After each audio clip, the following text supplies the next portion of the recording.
Hola a todos. Antes de comenzar con Revit, vamos a complementar un poquito lo que es la teoría.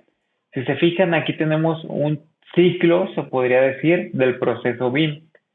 Todo proyecto comienza con la programación, con el programa de obra, de necesidades, presupuestos, entre otros. Después tenemos el diseño conceptual, que es donde empezamos a proponer volumetrías, distribuciones de espacios muy generales para que nos lo aprueben y después pasar al diseño detallado, que aquí es ya donde aterrizamos toda la distribución, la zonificación, los espacios, funcionamiento, etcétera. Después, este mismo modelo que tenemos nosotros en 3D, independientemente del programa, se pasa a otros programas de análisis, análisis estructural, térmico, de protecciones solares, análisis sísmicos. Ahora sí que tiene mil utilidades. Se puede exportar hasta un programa tipo Dialux que nos determina las luminarias que ocupamos y cuántas luminarias y a qué distancia ocupamos para que tenga una iluminación óptima. Después nos pasamos a lo que es la documentación. La documentación es trasladar toda esta información en 3D en planos 2D con sus etiquetas, sus anotaciones, sus especificaciones para posteriormente llevarlos a la fabricación, que ya es cuando se empiezan a mandar, hablando generalmente, carpinterías, cancelerías, sistemas de aire acondicionado, en sí todo lo que implica la obra. Después pasamos a lo que es la construcción 4D o 5D. ¿A qué se refiere con esto? Que una vez que se comienza la obra, realmente se van haciendo adaptaciones, se van adecuando cosas, ajustando cosas, y ese tipo de ajustes nosotros vamos alimentando el archivo de Revit para tener todo actualizado. Y esa es una de las ventajas muy grandes de Revit, que todo está vinculado al momento de que se recorrió el muro 5 centímetros, recorremos el muro en la planta y en todo el ejecutivo, en todas las plantas, aires acondicionados, hidráulico, sanitario, eléctrico, etcétera, vamos a tener ese muro actualizado. Para después pasar a la logística de construcción. Esto ya más que nada es organizarse en tiempos, que tiempo se traduce en dinero en obra. Al momento de nosotros tener una cuantificación de son X metros cuadrados de muros, apoyados con un programa tal cual como Neodata o Opus, podemos sacar un calendario de obra. Podemos hacer ese match para tener un tiempo definido de obra y así optimizar al máximo los recursos. Que esto es algo que yo creo que se debería implementar. Esto ya se implementó a nivel nacional, tengo entendido, en Estados Unidos. Ya te piden todo este proceso, toda esta información para ser más certeros al momento de solicitar obra pública, más que nada, para así garantizar cuánto va a salir y en cuánto tiempo. Después se puede utilizar esto, lo han utilizado en edificios de hoteles para distribuir áreas de limpieza, de que, una persona me limpia alrededor de, por hablar al aire, 20 metros cuadrados al día y tengo 80 metros cuadrados. Vamos a contratar 4 personas, persona 1 es esta área de 20 metros cuadrados, persona 2 esta otra área y así se va creando un cronograma, bueno, una organización para el mantenimiento de todo el edificio. Esto ya va dependiendo del tamaño y el tipo de edificios. Y después de estos planos, esta información nos ayudan para la demolición del edificio. Nosotros, al tener todo este proceso, tenemos detectadas cuáles son las columnas principales, muros de carga, todos estos detalles que son fundamentales para un proyecto de demolición. Y se vuelve a generar el ciclo. No, se fijan, aquí tenemos el de renovación. Al momento de querer hacer una ampliación, de cambiar el acabado de las fachadas, la distribución de muros interiores, toda esta información nos sirve. Como complemento a lo anterior, básicamente el proceso BIM se compone de entregables coordinados que todos los cambios se actualizan de manera automática en todas las vistas. Esta es su principal característica. Los entregables reutilizables es que son exportables para ser usados con otras plataformas o procesos, como se mencionó anteriormente.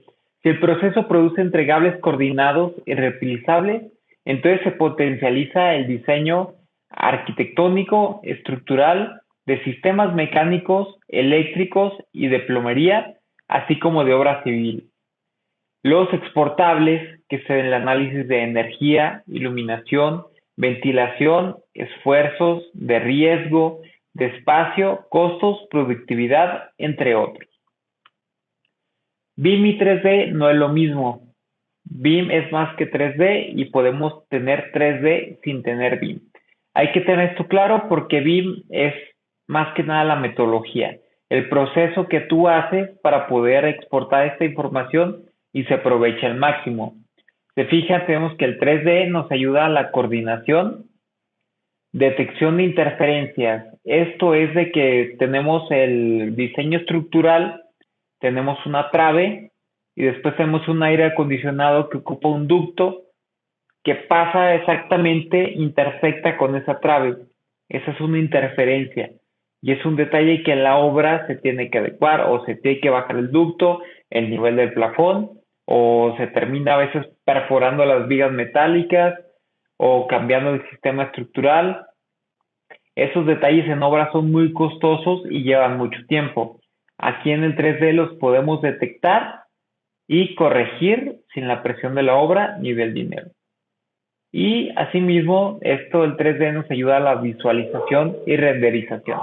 Lo que yo hago personalmente, o he visto que también muchos hacen, es el modelo 3D que tenemos, lo exportamos ya sea a 3D Max, a Lumion, a Enscape, Twinmotion, cualquiera de estos programas y sacamos renders para vender nuestro proyecto. Ahora vamos a lo que es BIM. BIM nos ayuda a que tengamos todo organizado para poder complementarlo como por ejemplo Opus o Neodata, que nos ayudan en la estimación de costos, calendarios de obra, y costo de mano de obra y herramientas. Después tenemos la documentación de especificaciones, detalles, bueno, ya sean estructurales o mecánicos o de plomería, que sean muy importantes en la obra o que se tengan que cumplir al pie de la letra. Nosotros podemos complementar toda la información necesaria para que sea lo más claro posible. Puedo poner un detalle en 2D, complementarlo con un isométrico en 3D y hasta una vista de Enscape, para que no haya ninguna duda. Después tenemos el análisis de energía y análisis de ingeniería, que eso también tiene un poco que ver con la certificación LEED.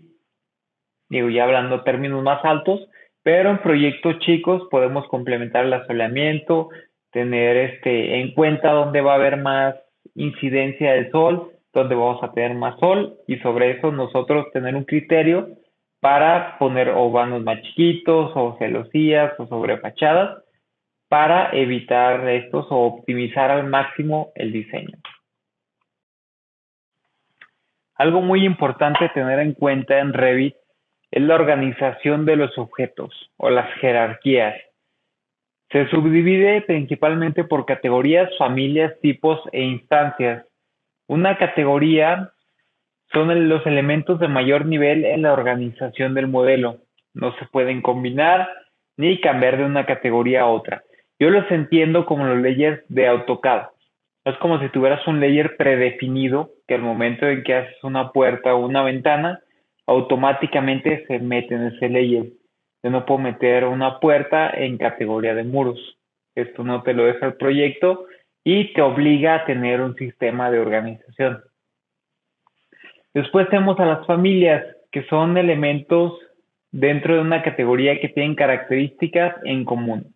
Dependiendo del tipo de la categoría en la que se clasifiquen, algunas familias se pueden crear desde cero, mientras que otras solo se pueden personalizar. Tenemos tres tipos de familias. Primero son las familias de sistema. Las familias de sistemas son familias predeterminadas que tiene el programa que no podemos modificar, o sea que no podemos importar nuevas. Simplemente podemos modificar, por ejemplo, en muros, solo podemos modificar los grosores o agregar capas o personalizar a lo que a nosotros nos convenga. Después tenemos las familias cargables. Las familias cargables son, por ejemplo, puertas. Podemos descargar de internet, ya sea de BeamObject, Revit City o personalizadas. Las creamos, las adaptamos a algo que se adapte al diseño, las importamos al proyecto y automáticamente tenemos ese mismo diseño en todas las puertas. Esto es muy práctico porque al momento que exportamos nosotros el modelo a un Twinmotion, Lumion, etcétera, se va viendo una coherencia de diseño, no sé, una puerta detallada y todas las demás básicas. Vamos creando una misma línea tanto en planos 2D como en el modelo 3D. Después tenemos las familias in situ.